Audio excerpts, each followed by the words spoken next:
E de pé por bondade para nós orarmos ao nosso Deus, agradecendo a Deus por mais um trimestre, Escola Bíblica Dominical. Irmão Alcenir, nos apresente a Deus em oração.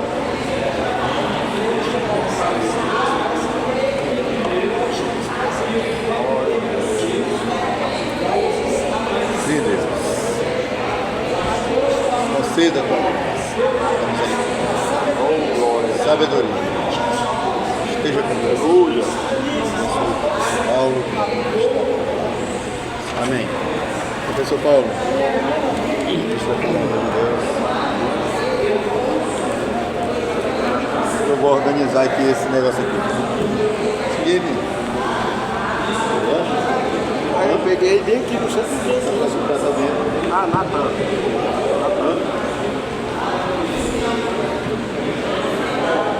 Aí sim.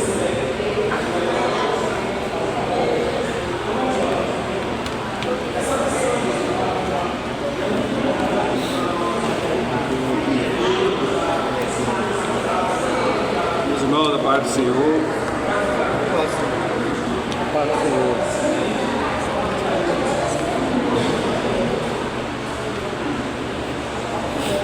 Facilita a pegar.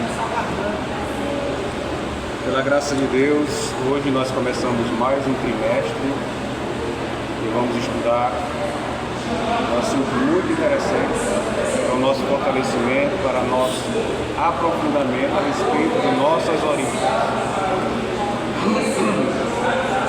No trimestre passado nós estudamos sobre a vida dos patriarcas, Abraão, Isaac, Jacó, a fé que movia aqueles homens e que serviram como base também para o fortalecimento da nossa fé. E nesta lição, nós vamos estudar o contexto bíblico que está lá no livro de Atos dos Apóstolos, que também poderia ser chamado Atos dos Espíritos, entre os capítulos 13 e 22. Se os irmãos tiverem a oportunidade de ler suas Bíblias em casa, no momento devocional, dê uma atenção especial a esse trecho do livro de Atos, que vai ajudar muito na compreensão dessas lições. No Atos dos Apóstolos, do capítulo 13 ao capítulo 22. Serão 13 lições dentro desse contexto que foi escrito por Lucas, Atos dos Apóstolos, do 13 a 22. Então, durante o trimestre, nós vamos falar sobre a Igreja dos Gentios. Serão 13 lições tratando sobre a Igreja dos Gentios. Mas quem são esses gentios? Para a Igreja do povo educado, ser gentil, nesse contexto aqui, é um povo bacana, um povo educado? Não. Gentil vem do termo gentílico, que quer dizer outro povo, nação. O gentílico do Brasil é ser brasileiro, o gentílico do inglês é ser inglês, o gentílico da Espanha é ser espanhol. Então, gentil vem da origem do gentílico. No contexto bíblico do Novo Testamento, principalmente nesse contexto de Atos, gentil para o judeu é aquele que não é judeu, é aquele que é diferente, é aquele que é estrangeiro. Olha, o judeu tem um pensamento muito fechado. Deus escolheu o povo judeu para o seu plano de salvação. Então a salvação está dentro do circuito judaico. Gentil é aquele que não é judeu. E aí nós vamos entender a origem da igreja nesse contexto de não judaicos, nesse contexto de quem não era judeu. Deus enviou o seu filho não foi para os judeus, mas através dos judeus nós conseguimos ser alcançados pela graça de Deus. Então nós vamos entender nesse contexto aí de 13 lições a origem da igreja missionária. A igreja missionária não nasceu em Jerusalém. É uma coisa bastante interessante, que tira a centralidade dos judeus nesse contexto. A igreja missionária, de onde partiram os primeiros missionários, não foi de Jerusalém. Foi de uma outra cidade que não era judaica. E aí nós vamos entender esse contexto na lição de hoje. Então, durante o trimestre, nós vamos estudar a Igreja dos Gentios, da chamada missionária à consolidação do Evangelho entre os povos. Graças ao mover do Espírito Santo, a igreja missionária, que era uma igreja gentílica, era uma igreja que não era de judeus, conseguiu levar o Evangelho. E esse Evangelho chegou até nós. Então é importante nós entendermos esse contexto de expansão do Evangelho naquele mundo até chegar nos dias de hoje. Então, vamos para a nossa primeira lição, que traz como título o chamado para os gentios. Os chamados para os gentios. Voltando a dizer, gentil aqui não é aquele que tem boa maneira. Chamado para os gentios, chamado para aqueles que são estrangeiros, que não são judeus. Nós somos gentios no contexto do Novo Testamento. Porque nós não somos judeus, mas nós somos o ramo que foi enxertado, que foi alcançado pela graça de Deus. Texto-alvo. O texto-alvo nós vamos encontrar lá no livro de Atos, no capítulo 13 e versículo 2. E, servindo eles ao Senhor e jejuando, disse o Espírito Santo: aparta-me a Barnabé e a Saulo para a obra que os tenho chamado. Então aqui nesse versículo 2 do capítulo 13, nós já temos um chamado para a obra missionária. Mas é interessante entender o contexto anterior até chegar a esse momento em que o Espírito Santo pede a separação de 2 homens para serem enviados em obra missionária. E servindo eles quem? Quem eram eles? Onde eles estavam? O que eles estavam fazendo? Lá na leitura bíblica em classe, nós temos já essa história detalhada, daqui a pouco vamos ler, mas vamos só nos situar no tempo e espaço em que esse texto foi produzido. E eles servindo ao Senhor e jejuando. Onde eles estavam? Em Jerusalém? Não. Quem eram eles? Saulo, Barnabé, Simão, Manaém, homens que eram experimentados na palavra e vão ser chamados de profetas, mestres, doutores, que fundaram uma igreja fora de Jerusalém. Os irmãos sabem que quando Jesus Cristo veio, teve seu ministério, morreu, ressuscitou, 50 dias depois veio o derramamento do Espírito Santo em Pentecostes.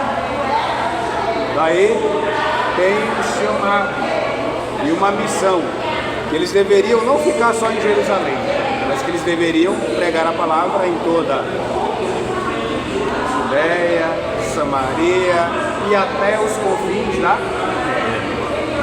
Só que isso não aconteceu logo no primeiro momento. Eles ficavam em Jerusalém. A ordem era ficar em Jerusalém até que do alto sejais revestidos de poder. Foram revestidos de poder, mas continuaram em Jerusalém. Então, Deus, com o seu mover, faz com que os acontecimentos favoreçam essa saída de Jerusalém. Então veio o vento da perseguição. E aí começou a ser perseguido esse povo que agora traz uma nova doutrina, esse povo que agora vem dizendo que Jesus é o Messias, Filho de Deus, algo que contrariava toda a expectativa do povo judeu. O povo judeu achava que Jesus viria para restaurar o reino de Davi. Ele iria derrotar o Império Romano, iria restabelecer o seu reinado político e que novamente seria um momento áureo para o povo judeu. Mas aí veio um homem de Nazaré, filho de um carpinteiro, um desconhecido, que de uma hora para outra passa a falar em reino de Deus, e de uma hora para outra passa a fazer milagres. Isso contrariava a expectativa do povo judeu. Não é à toa que até hoje a maioria dos judeus não acreditam que Jesus é o Messias. Eles ainda aguardam o Messias. Talvez por isso que eu venho pagando um preço tão caro. Então, embora muitos aí defendem, colocam até a bandeira de Israel nos templos, o Estado de Israel é uma coisa, Israel bíblica é outra. Faz a marcha para Jesus e bota uma bandeira de Israel. É contraditório, porque o povo judeu é uma minoria, acho que não chega nem a 2% dos chamados judeus messiânicos, que são aqueles que se convertem e acreditam que Jesus é o Filho de Deus. Se você for pregar lá no Muro das Lamentações, dizendo que Jesus é o Messias, você vai ser até cuspido no rosto. Eles vão te agredir. Então, por falta de conhecimento, às vezes a igreja comete algumas coisas. Eu vejo muito tempo por até a bandeira de Israel lá no povo. A bandeira de Israel é negar a Jesus, na verdade. Então, Jesus veio para trazer o seu reino. Os judeus não acreditaram. Eles esperam o Messias. Até hoje esperam. Então, essa doutrina começou a incomodar. Então, eles começaram a ser perseguidos. Até que aconteceu a morte do primeiro líder dessa nova doutrina, que foi Estevão. Estevão foi o primeiro mártir, aquele que morreu por causa dessa nova. Estevão, como foi que ele morreu? Ele foi apedrejado. Então ele foi apedrejado. Antes de morrer, ele cita lá um sermão confirmando que Jesus é o Messias. É um dos melhores sermões teológicos que você vai encontrar no Novo Testamento. E o que aconteceu? Com a morte de Estevão, fortaleceu a fé de muitos, mas também veio o temor. E o que é que eles fizeram? Não, se nós ficarmos aqui, nós também seremos mortos. E aí eles tiveram que sair de Jerusalém. E aí começaram a se espalhar. Se não for pelo amor, será pela dor. Se tivesse no primeiro momento ido logo espalhar o evangelho, talvez a perseguição não seria dessa forma. Mas Deus, em sua sabedoria, usou um fermento para salvar a massa. E interessante que quanto mais a igreja é perseguida, mais ela cresce. O cristianismo cresceu por causa da perseguição. E é o que aconteceu. Estevão é morto. E esse povo se espalha para as cidades ali da região. E uma cidade em especial conquistou um destaque. Foi a cidade de Antioquia da Síria. Existiam duas Antioquias. Antioquia da Pisídia e Antioquia da Síria. Nesse contexto aí, acontece o que? É pós o período em que, aí vamos relembrar a história do povo judeu. O povo judeu não tinha rei, pediram um rei, veio Saul, veio Davi, veio depois Salomão, que fez muitas coisas boas. Por outro lado, também oprimiu o povo com muito imposto, isso causou descontentamento e aí acabou separando o reino do norte e o reino do sul. O reino do norte foi invadido pelos assírios, se dispersaram e nunca mais retornaram. O reino do sul, que era Judá, formado por Judá e a tribo de Benjamim, foi invadida pelos babilônios, levados ao cativeiro. depois retornam. É o período do Império Babilônico. Os babilônios foram vencidos, era o império sempre vinha e conquistava outro. Veio o Império dos Medos, depois veio os persas foram derrotados pelos gregos, os gregos pelos macedônios, os macedônios pelos romanos. Nesse contexto em que os gregos foram conquistados pelos macedônios, é que surge um personagem que os irmãos já devem ter ouvido falar, Alexandre o Grande, que em pouco tempo de vida morreu muito novo, mas conquistou praticamente o mundo conhecido da época.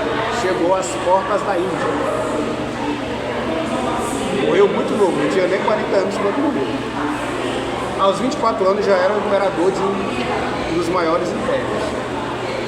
Ele morre e divide o seu reino entre os seus generais. Um desses generais era Seleuco. Seleuco era filho de Antíoco. Seleuco se torna imperador de uma região. O império de Alexandre o Grande foi dividido entre seus generais, como Ptolomeu, Cassandro, Demétrio, e um deles era Seleuco. Seleuco pega uma grande região, onde hoje é o Iraque, Turquia, Síria, e ele funda cidades em homenagem ao seu pai Antíoco. Daí veio o nome da cidade, Antioquia. Antioquia era a cidade em homenagem a Antíoco. E Antioquia da Síria era a cidade mais próspera daquele reino Seleucida. Estava perto de um porto muito importante para a região. E é desse porto que parte Paulo e Barnabé, anos mais tarde, para fazer as suas viagens missionárias. Então nós temos aí esse contexto que, após a perseguição de Estevão, esses cristãos, vejam que eles não eram chamados de cristãos ainda. O termo cristão, o cristianismo, só vai ser usado pela primeira vez nesta cidade, que é a cidade de Antioquia. Então veja que Deus é sábio. Ele tira de Jerusalém. Jerusalém vem a consolidação da promessa. Mas o florescer da igreja acontece em terreno não judaico. Claro que tinha judeus que foram para lá. Eles que levaram o evangelho.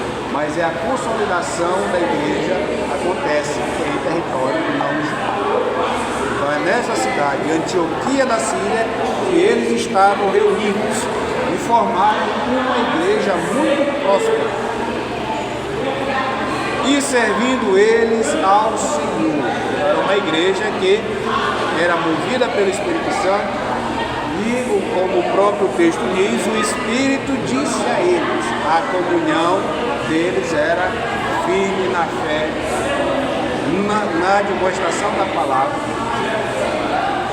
O primeiro que foi para essa igreja, foi enviado para essa igreja, na verdade foi até Barnabé. Estava em Jerusalém, começou a chegar a notícia que, rapaz, tem cristãos, tem uma igreja se formando lá em Antioquia. Barnabé é enviado por Jerusalém para ver o que estava acontecendo. Chegando lá, ele testemunhou que era uma igreja que estava cada dia se fortalecendo. O que ele fez? Uma cidade bem próxima era Tarso. E quem voltou da sua peregrinação no deserto da Arábia? Saulo de Tarso. E ele chama Saulo para vir para Antioquia para ajudar na consolidação. Nós vamos ter uma igreja muito interessante, com um perfil bem distinto. Não tinha um pastor, tinha líderes, profetas, apóstolos, mestres e doutores. E era uma igreja que era fervorosa. E dessa igreja nasce a chamada missionária.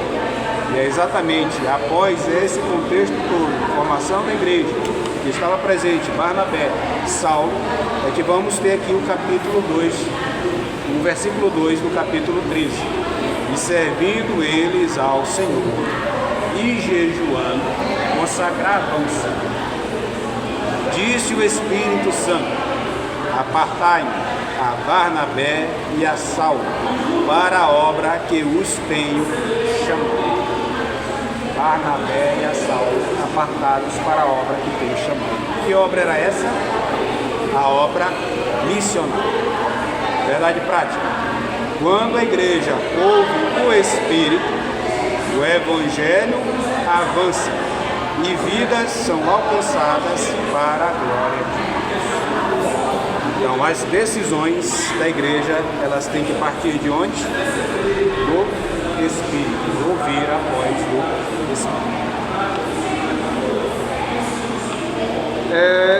A verdade bíblica em classe, talvez não vamos ter tempo para ler ela na íntegra, vocês vão encontrar o contexto aí desse chamamento. Quem é que estava presente lá? Vamos só ler o versículo 1º e o 2º. Na igreja que estava em Antioquia, havia alguns profetas e doutores, a saber, Barnabé, Simeão, chamado Níger. Alguns até supõem, não há uma comprovação, de que esse Simeão é aquele mesmo que ajudou Jesus a carregar a cruz na via sacra. Não há uma comprovação, mas alguns fazem essa hipótese. Imagina só o testemunho que esse homem tinha para dar, né? Ele foi uma testemunha ocular, carregou a cruz, depois viu a ressurreição. Algo assim muito interessante. Era Simeão, chamado Níger.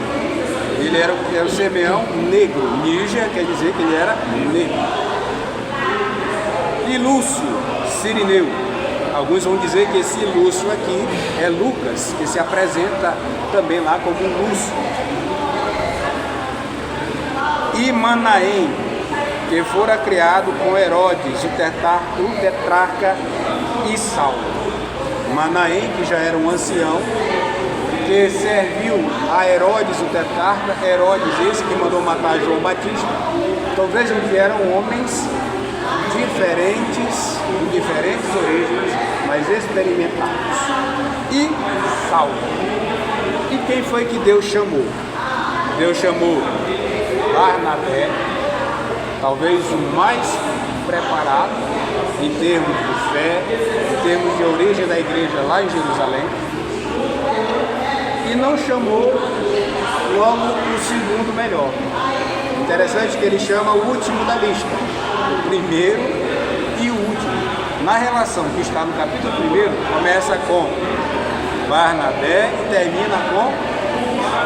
Então Deus escolhe o primeiro e o último, porque é Deus quem conhece o coração. Saulo era um homem preparado em termos intelectuais, sem a menor sombra de dúvida, um dos homens mais cultos da época, mas ainda estava fortalecendo a sua fé. E Deus o chamou e fez dele um dos maiores missionários. Graças ao seu desprendimento, o evangelho se espalhou. Saindo desse sistema de Antioquia, se espalhou pelo mundo, fundando igrejas e depois enviava as orientações escritas, que são as cartas paulinas, que hoje fazem parte de grande parte do nosso Novo Testamento, as cartas de Paulo.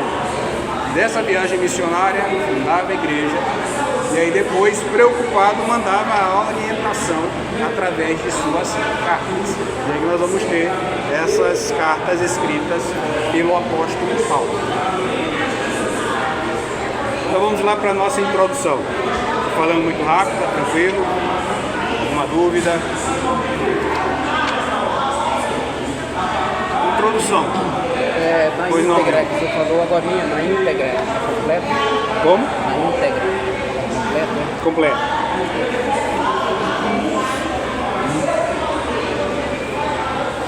Podemos? Introdução. Lucas registra o cumprimento progressivo da promessa de Jesus em Atos 1 e 8. O que está escrito lá em Atos 1 e 8? O Evangelho ele alcançaria Jerusalém, Judeia, Samaria e chegaria aos confins da terra. No capítulo 13, de 13 a 28, marcam a grande virada da narrativa.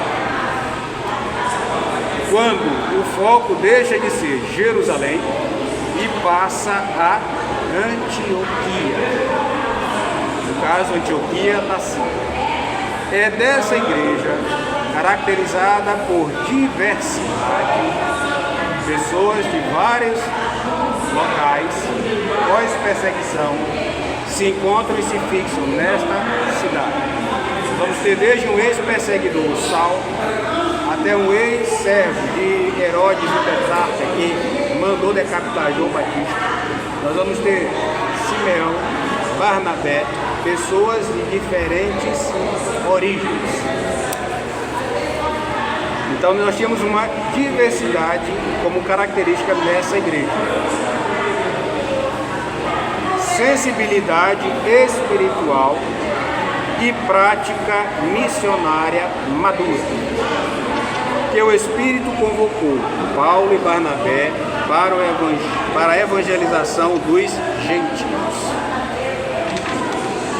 Então, a partir desse ponto, o ministério de Paulo torna-se central e o Espírito é mostrado como o verdadeiro condutor da expansão cristã. A missão gentílica nasce, portanto, não como estratégia humana, mas como resposta ao chamado direto do Espírito para alcançar as nações. Veja que não foi projeto humano, mas a arquitetura de tudo isso foi o Espírito. Ele que chamou: aparta-me a Barnabé e a Saulo. Aí nós cantamos no Inário: assim como Deus transformou Saulo em um Paulo. O nome dele foi mudado? Não, Saulo e Paulo são nomes semelhantes, só que um é em grego e o outro em hebraico. São nomes semelhantes. Nas viagens missionárias nós vamos agora encontrar registro de Paulo, porque Paulo estava indo para o mundo da época e esse mundo da época falava uma língua em comum. Tinha suas línguas nativas, mas havia uma língua em comum, que era o grego. Quando Alexandre conquista os gregos, ele foi um aluno de Aristóteles, grande filósofo, que irmão deve ter ouvido falar. Então ele nutria uma admiração pela cultura grega, cultura helenística.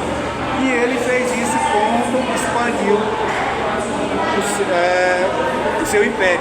Ele ia lá e disse: não, agora nós vamos adotar a cultura grega. E o grego passou a ser uma língua oficial. Acho que quando Jesus nasceu, a melhor época para ele nascer no tempo antigo foi naquela época em que tínhamos uma língua em comum, tínhamos estradas formadas pelos romanos, então era o florescer para que o evangelho pudesse se expandir. Deus preparou todo o cenário. Exatamente.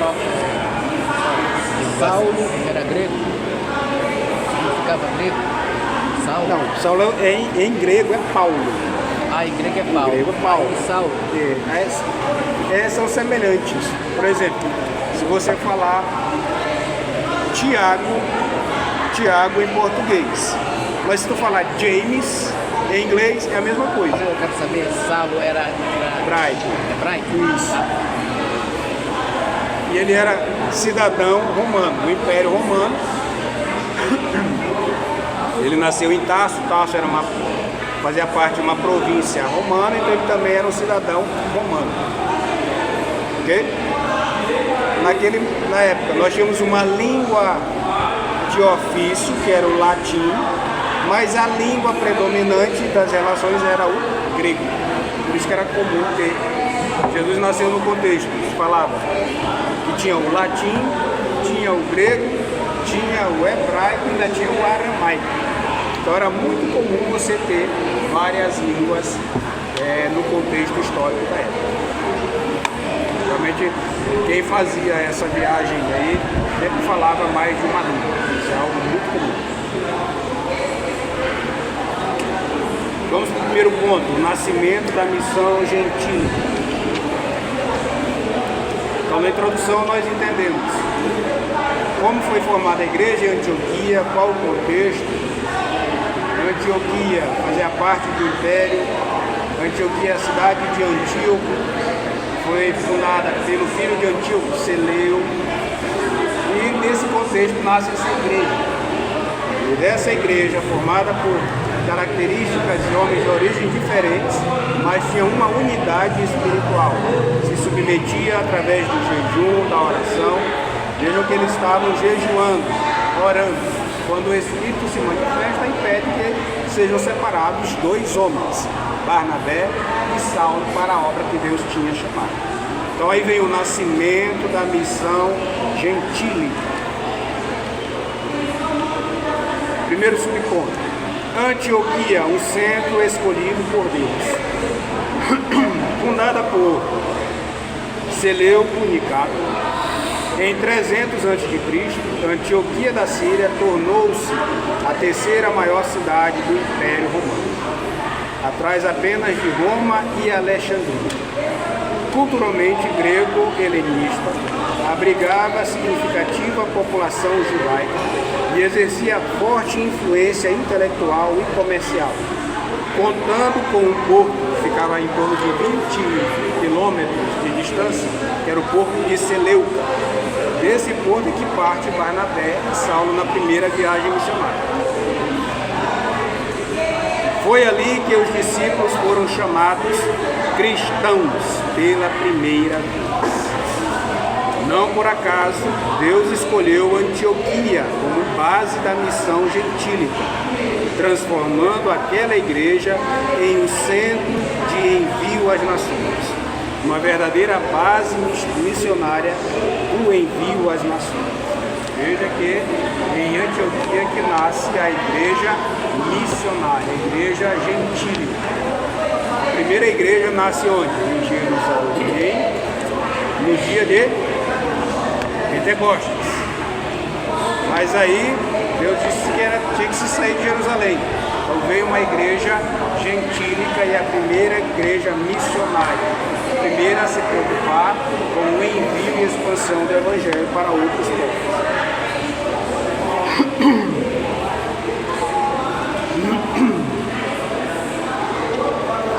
Pintura e ventilador acaba negado. Profetas e doutores servindo ao Senhor. A liderança local reunia profetas e doutores, mestres. Profeta aqui não é esse profeta que assim diz o Senhor. O profeta, nesse caso aqui, nesse contexto, é chamado aquele que, de uma certa forma, liderava e ensinava a palavra, chamado de profetas, que professavam a palavra. Não é o profeta de entrega de profecia. Doutores e mestres. Ministérios que, após o período apostólico, tornaram-se pilares da edificação da igreja. Os profetas exortavam mediante inspiração direta, aqueles que pregavam a palavra com inspiração direta. Os mestres instruíam como base nas escrituras e nas tradições dos ensinos de Jesus durante o serviço ao Senhor, marcado por oração, jejum. O Espírito falou. A disposição desses líderes em buscar a vontade divina revela uma comunidade madura, centrada em Deus e apta a discernir o propósito do Espírito para além das necessidades locais. Então, nós tínhamos homens que alguns que ensinavam a palavra, outros doutores, mestres. E aí teríamos agora a separação de Paulo e Barnabé, pena que o tempo é muito. Mas os irmãos, por gentileza, leiam em casa. Leiam o capítulo 13 ao capítulo 28 de Atos, para melhor contextualizar as próximas lições.